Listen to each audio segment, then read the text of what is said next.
Hello, everyone. Welcome to another episode of Untalked. Today, I'm your host and co-host, AJ, Francesco, and our special guest, Paul Wiemann, founder of Blue Horizons. Today, we're going to talk about how to prepare yourself for the future. Sounds exciting, I would say. So tell me, everyone, how was your day, Paul? I was a little bit rainy this morning after the sunny days, but that's life, right?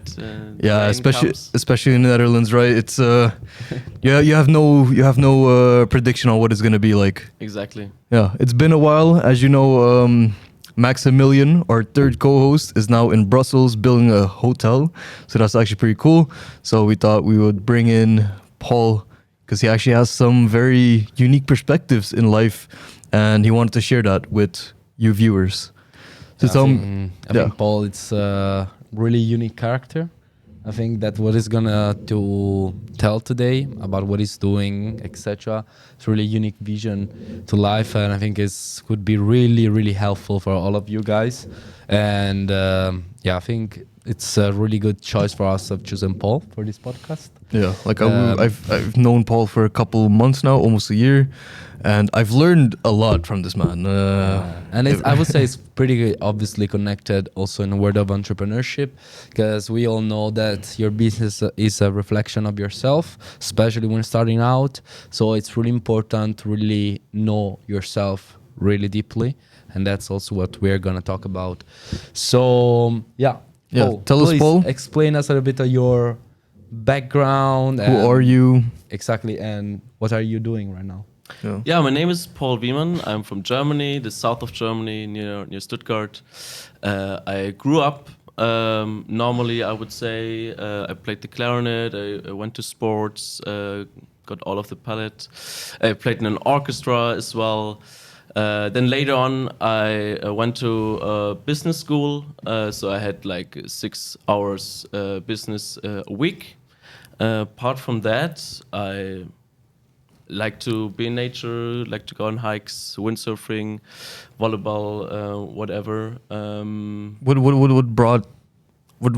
is your business then, or what is your community? Sorry if it's out of the game. What is my community about? Yeah. What is Blue Horizon? The community is about, well, there was a lot of self-development in the last past years. YouTube, everyone got the perfect formula apparently. And I was a little bit annoyed by that because I know, and you know as well, everyone is unique and everyone needs a different approach. Not everything works for everyone. So I was like, okay, how can we change that? And then I looked broader and discovered the self-authoring exercise where you write about your past, then about the present, what are your flaws, what are your strengths, and then map out a future vision. I really like that, got inspired by Jordan Peterson with that. And then here in the school, we got as well in the second module prepared about you need to know your triggers in business. If you're a CEO later at a stage in a meeting, you need to know if you have a value, for example, and someone has not this value at all, and you get triggered by it, you need to know it before and not be more proactive. So yeah, exactly. So awareness is key, and that's what we're doing in the community as well. First, we're looking what are your limiting beliefs, what are maybe your key bad habits, your vicious cycles where you're finding yourself on, and you may be watching YouTube videos, and even the brain thinks you're developing because you're watching something inspiring or tips and this and that. But I want to create a community, okay, awareness, this and that, we are self-aware, but how then to implement this, how to continuously improve. And so this is the first part of my community.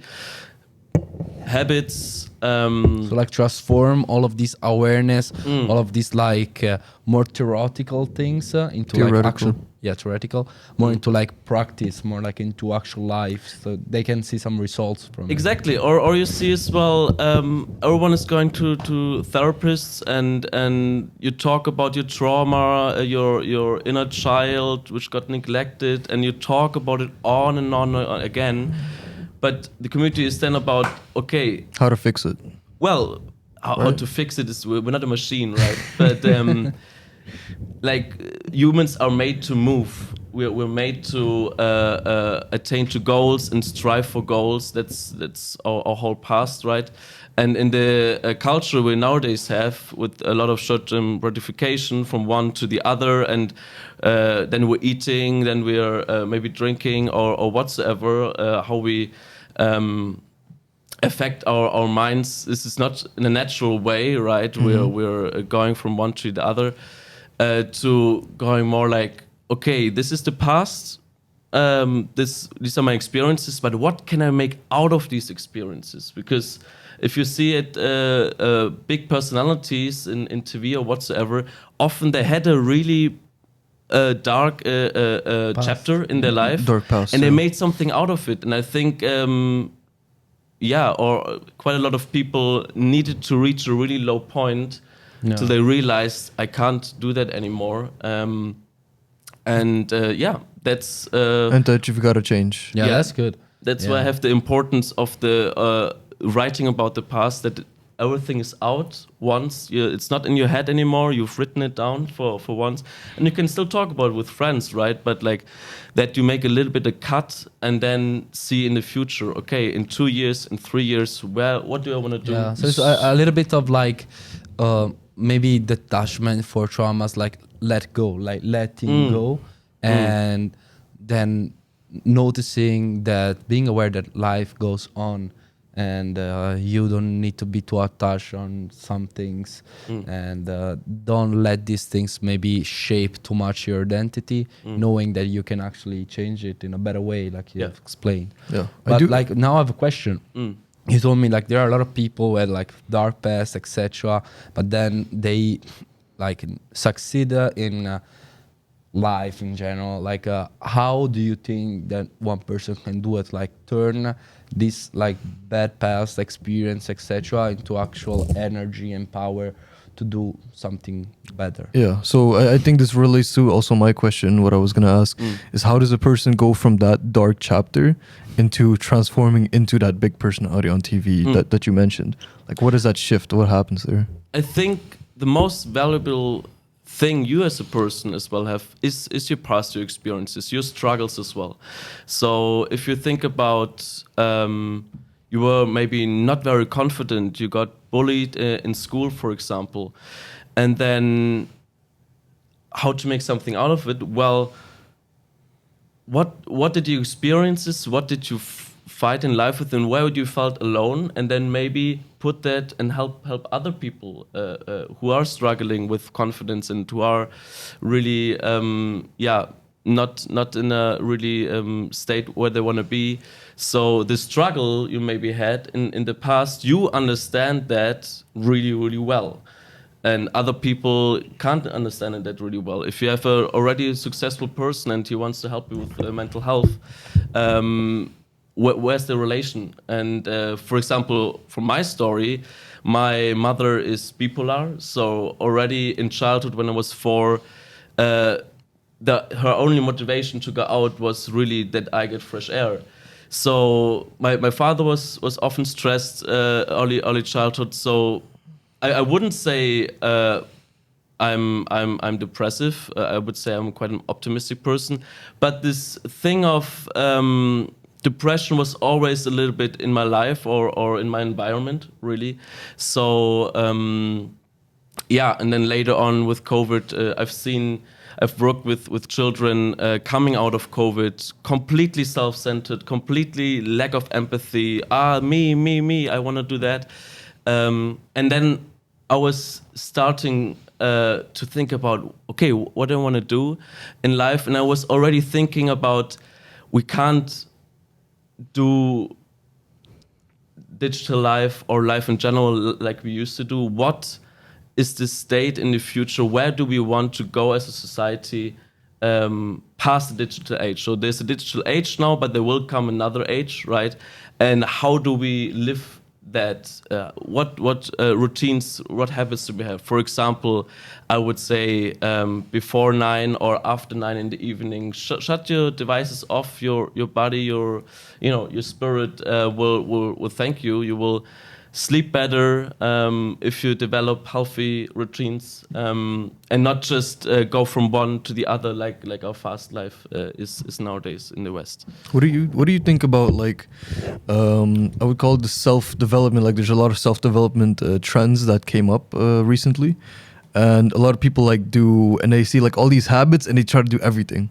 How do you see that? Do you see it as like a self-development trap or cycle or something else? I would say, look what is natural. I mean, the ice baths and whatsoever, of course, it will boost testosterone, this and that. But doing that every day, it can be unhealthy as well. So a little bit a normal judgment, I would say. Cold plunge is good once a month, but every day it's a stressful situation for the body. Like you would sink in the Titanic, ice cold water. Like this is not really normal. So I would just try out really. Rope skipping sounds silly, but if you don't try it, how do you want to know if it benefits you? So each of us is unique, and we need unique routines, and we resonate differently. So I would look on the resonation, get inspiration from YouTube or from other people around you, from your friends, and try this out, and then see how they feel. Is it benefiting me, or am I forcing myself and I'm just doing it because it's a formula in the internet? Yeah, because usually what I've seen, someone goes into self-development and they do literally everything, and for 1 month, and for 1 month, it's either they do it for 1 month or they keep doing it, but their mental health itself declines because they're constantly like in the cycle, like I gotta keep improving, and it's like. Yeah, that leads me like to a question, like what do you think about people that go like ghost mode, like in a sense that people that like took all of this self-development on the complete extreme, so like no going out and no social life, nothing. Do you think is that something valuable, doable, etc., or are you against it? I think it can be very valuable, and you first have to consider they're not just addictions when it comes, they're not just addictions drug related, right? You have the drugs over here, but then there's food, there's porn, there is sex as well, there is, whatever, you can make anything to an addiction, right? But shutting everything completely off is quite unrealistic, and at the same time, you need as well activities with bring you energy, right? So shutting yourself off, completely isolated, that's what I kind of got a little bit, can be unhealthy and unrealistic as well. We are social creatures. I mean, you don't need to go out drinking. You can just whatsoever go to spa, go to the beach. That's it. It sounds maybe a little bit boring at first, but you still. You still need that. You can't just eat, sleep, and work all the time. So how do you balance that? Say, for example, you're in that deep rock bottom, I'm going to call it, or the dark past, and you need to be somewhere. But how do you balance that of still taking on new habits and becoming that future self you want to be, but also that you're not deteriorating your mental health at the same time? You understand the question? I didn't quite get it. So say, for example, there's person A, he's in a dark path and he wants to reach his future self, but he has to like adapt some habits or some tasks to get there. How do you balance that? Because that's why a lot of people go to extreme, right? They're in the deep end and they want to go there like really quickly, so they do everything. That's the whole. That's what I think the whole reason is. Yeah, that's a good question. But how do you balance that? About finding out the limiting beliefs, I like to think about if you know the wheel of life. I don't know. That's, for example, health, family. Maybe pull business, up the wheel of life. Maybe we have it. Yeah. And then you can explain it better. Yeah. But continue. So you have health. There are 6 or 8 categories.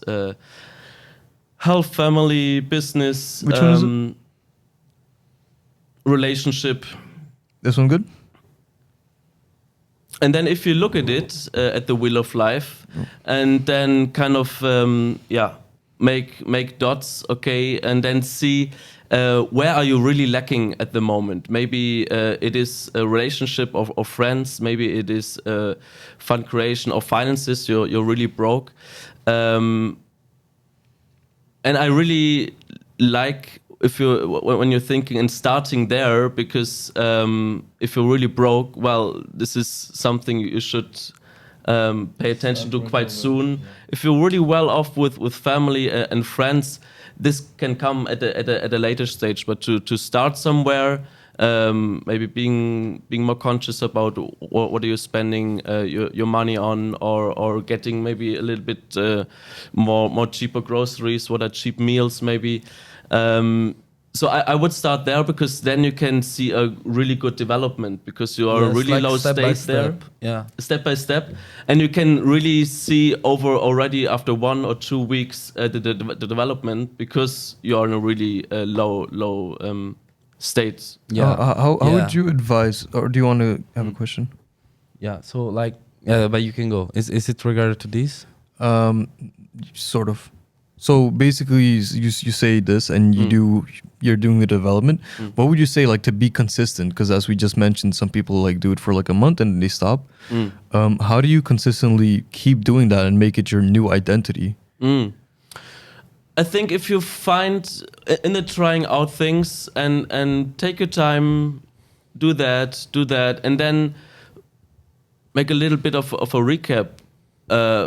Okay, I did 1 month of push-ups or swimming or whatsoever, and then can you imagine that doing that further on in the future or not? If you say no, then it's fine. You did it already.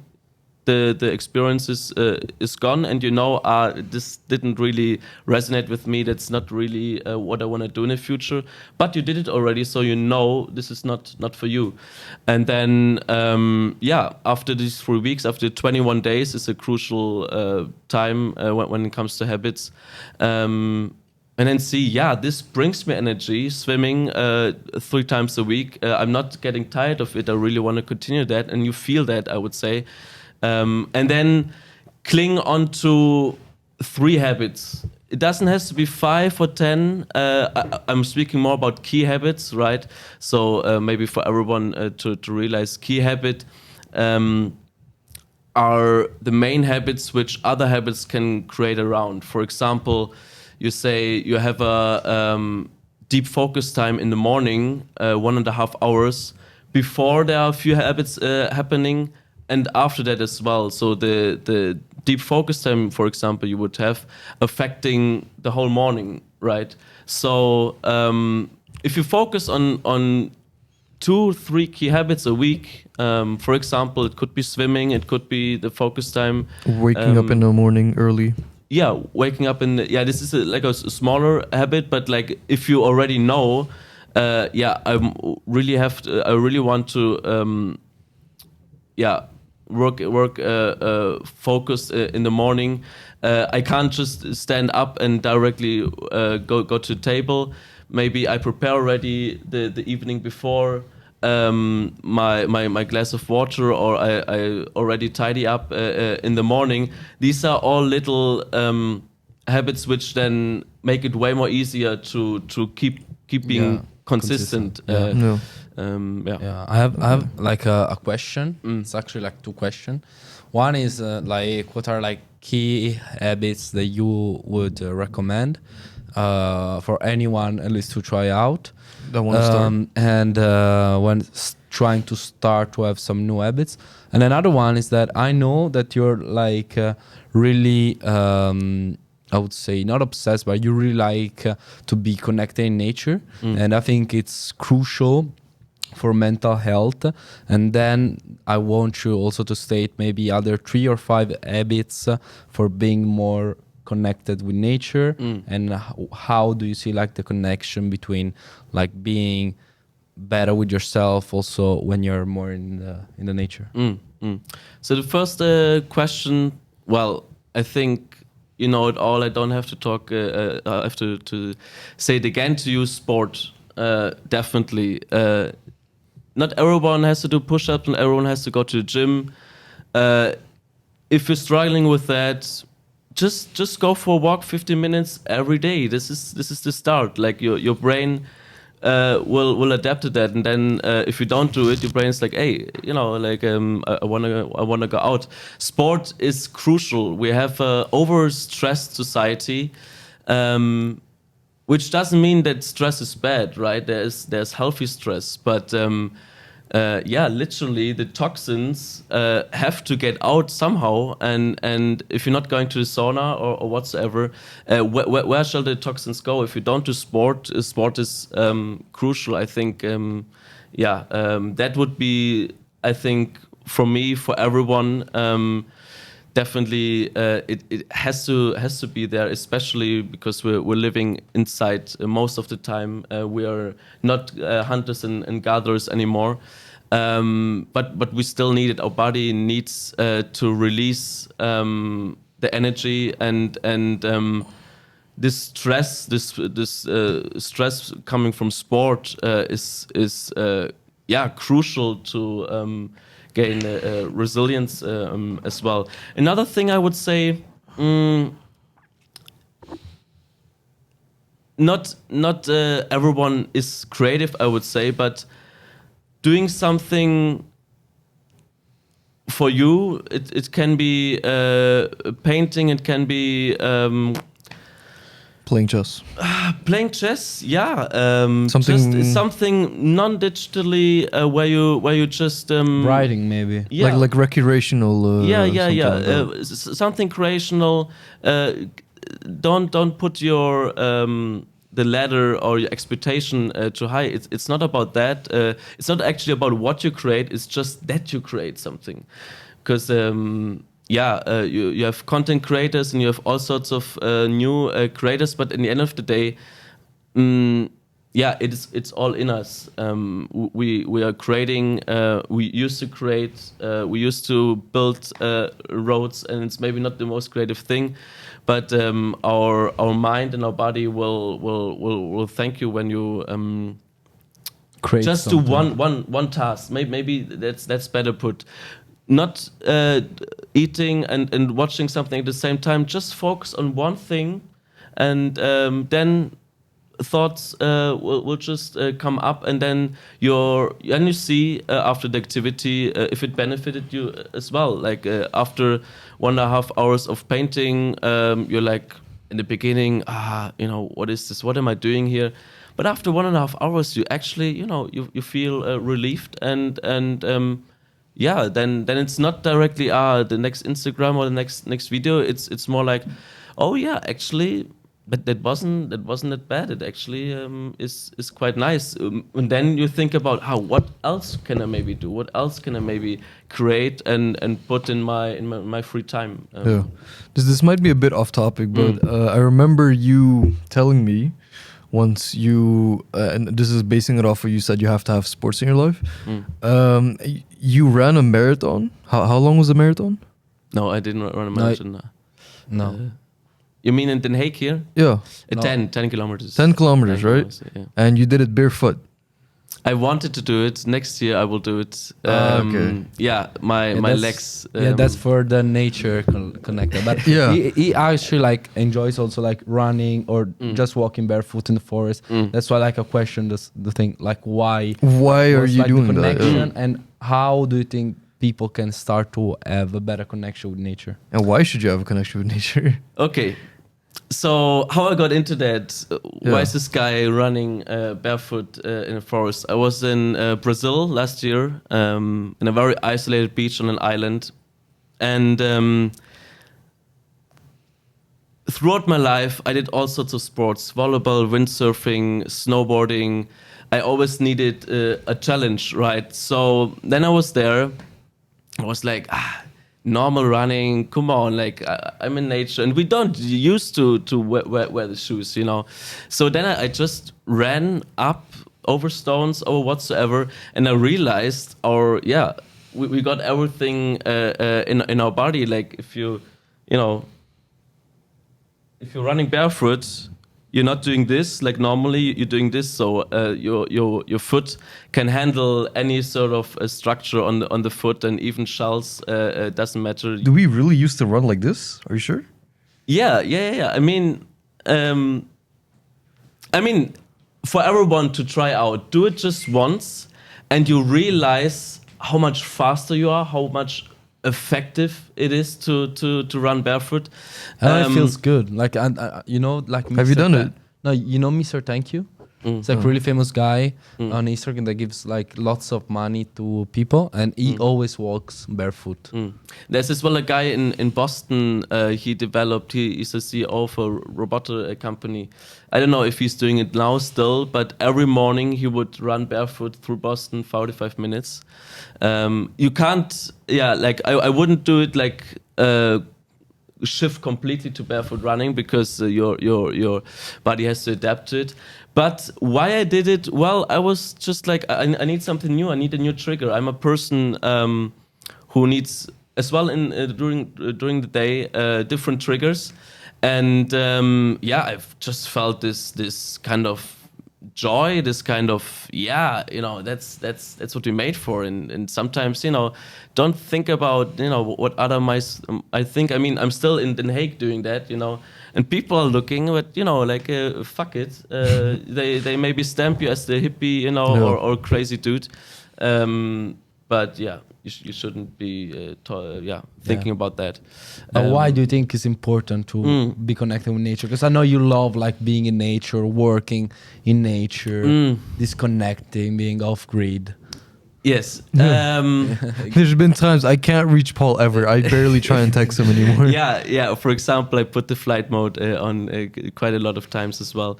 I think just to switch off, I would say maybe it's because of my personality as well that I often go from one joy to the other or different triggers.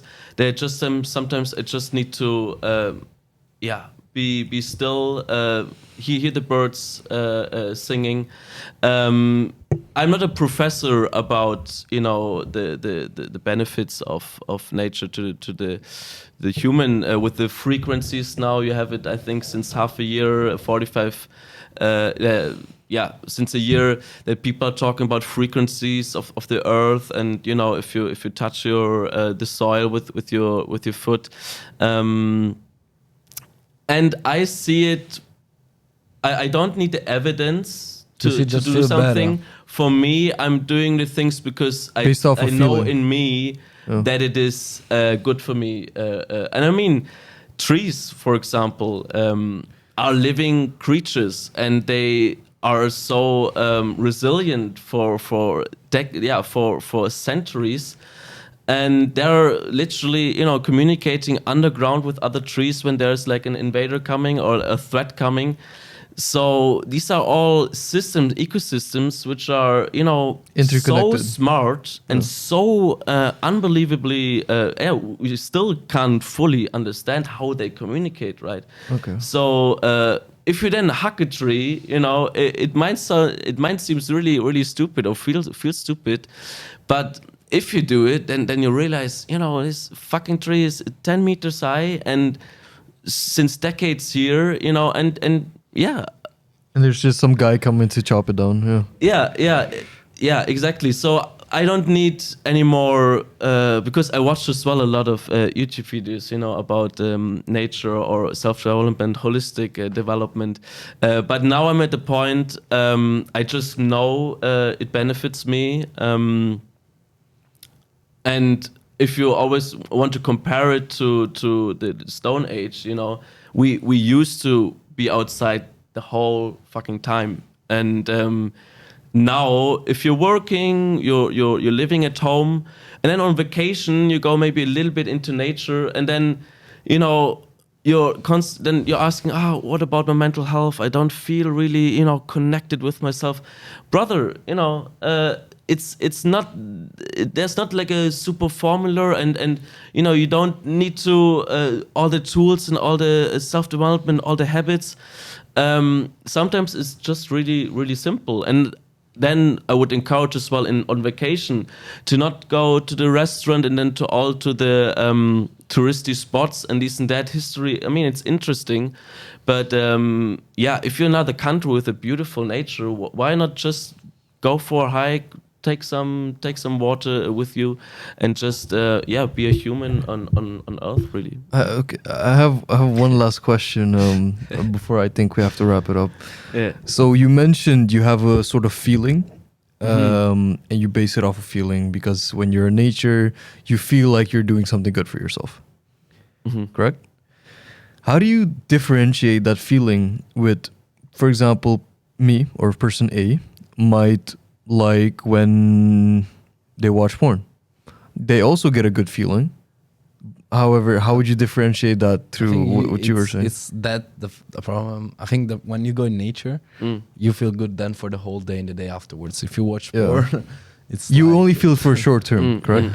And like I said before with the cold plunge, just judge for yourself what is natural, right? And porn, we all know, is not natural. We all, boys seen 1,000, 2,000, 3,000 girls in a fucking month, or if you're doing it daily. This is not natural. This is not what we are supposed to do as humans. So, and I mean, that's quite clear, the short-term gratification, and in nature, it's maybe, you get a reward quite soon as well. But it stays longer. It stays for longer, exactly.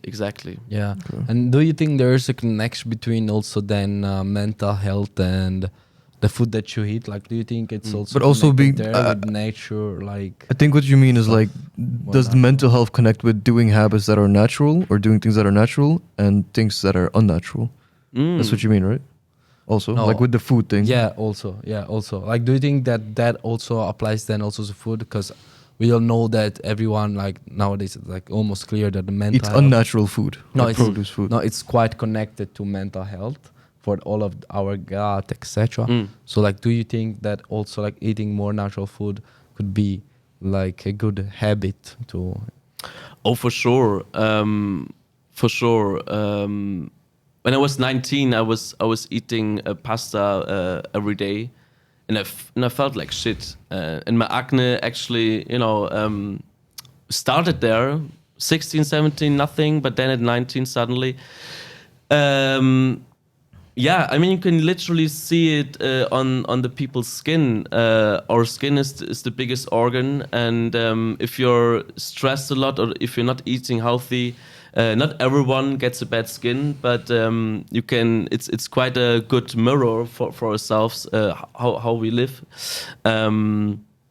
So, for sure. I mean, just simply look at when you're getting the next sugar bomb, maybe the next 2-3 donuts, you're a little bit like on a drug. You're like, oh yeah, you're active again. Just 20 minutes ago you were tired, and then you're eating 3 donuts, and suddenly you're active.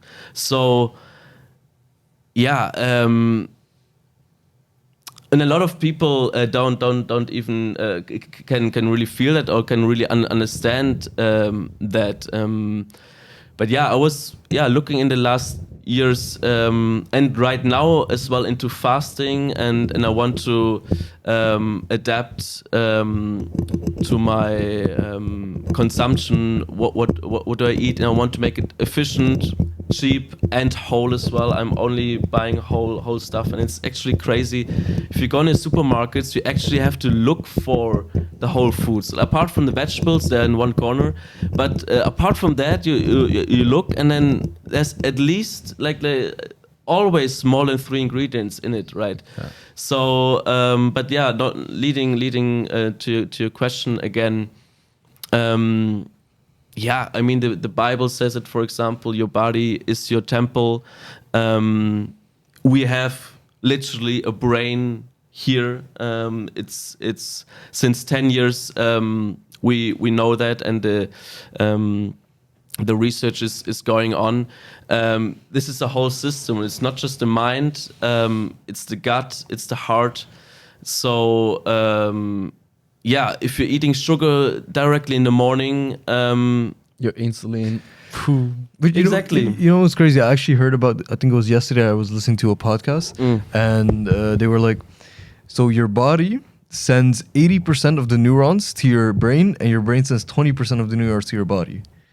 So the thing is, like, what your body feels, your brain feels. That's the thing of, like, for example, when you go public speaking, if you feel a certain way, your brain will think about that. But you can also reverse that. So if you calm your body down, that's, for example, why sports work so well. For example, when you go to the gym or take a cold shower, you instantly afterwards feel a bit more relaxed and not as nervous if you have to speak somewhere. So yeah, that connects with your what you're trying to say. Yeah. No, for sure, and yeah, then I tried it out, for example, and as well, simply chewing properly. That's so I don't hear that often, but it makes such a difference if you take time for food and to chew it properly. And not just to hump it down. That is a big factor, I would say, as well. So, for example, I tried, because I felt shit after eating McDonald's once a year, and then I actually went with friends again, and I was doing this experiment of eating completely slowly, and I felt quite fine, but still,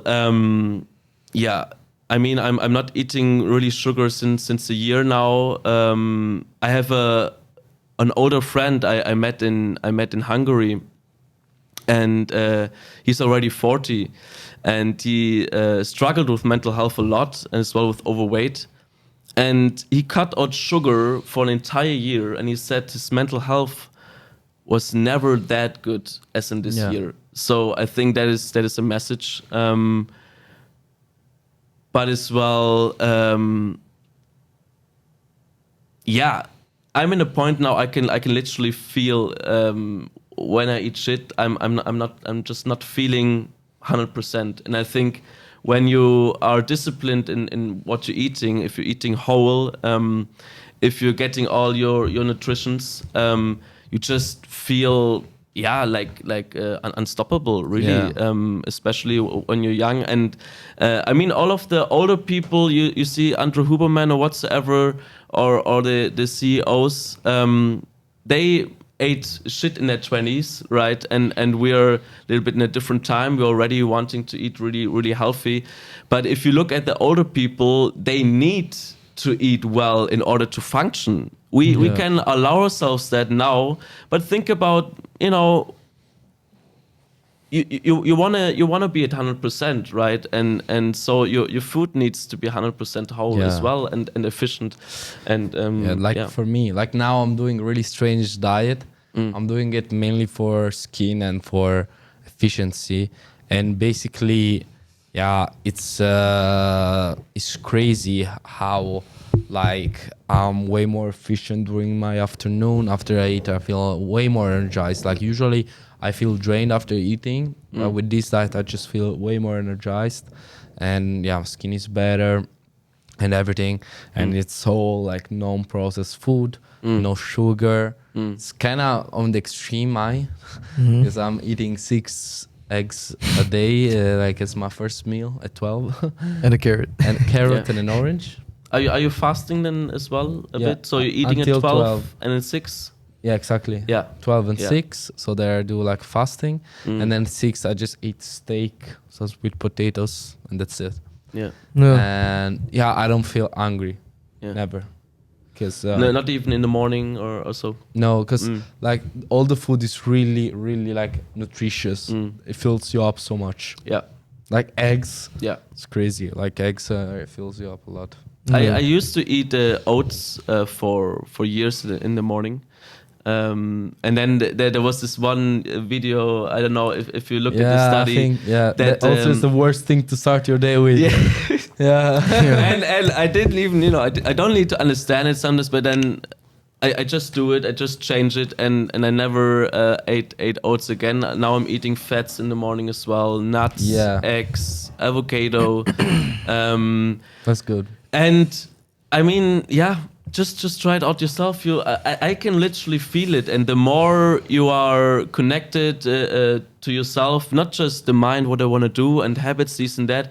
Just get connected with your own body. It sounds hippie. It sounds like 10 years ago you would have called us hippies or but now we're in a rational culture and we know we have the There are the studies, facts, we have the yeah. research, and we don't need to prove with science all the time what is good for us when we actually know what is good for us. Yeah, And I think 'cause you can feel it. the industry, pushed a lot against it and sold us all these nice, sweet things. But now it's a time to just get rational about it and just do what's normal really. Yeah, nice. And all that they help you. That's what you do in your community basically. You form a group and you fight against that. Exactly. So Tell us a bit more about your community. yeah. So as I said before, I wanted to create something which can be valuable for everyone. That's why I put the limiting beliefs and habits is the first course. I think everyone developed limiting beliefs in the early 6-7 years or whatsoever. We all needed a defense mechanism to defend our identity, or maybe we didn't get the love we needed. We didn't get the thank you maybe, and they got a defense mechanism,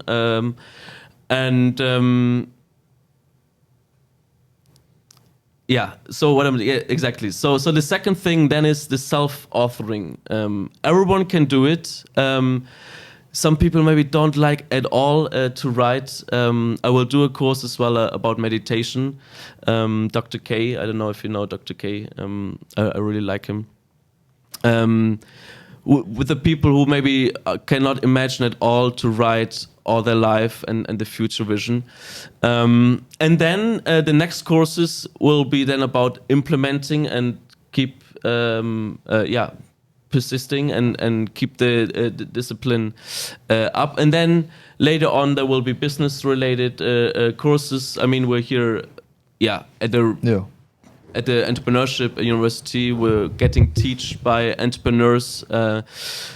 For example, you have very authentic people who worked in TV or whatsoever. And I just want to share that as well, what we learn here, so everyone can have a look and understand maybe better. Entrepreneurship is a trendy word, and everyone wants to do their own business.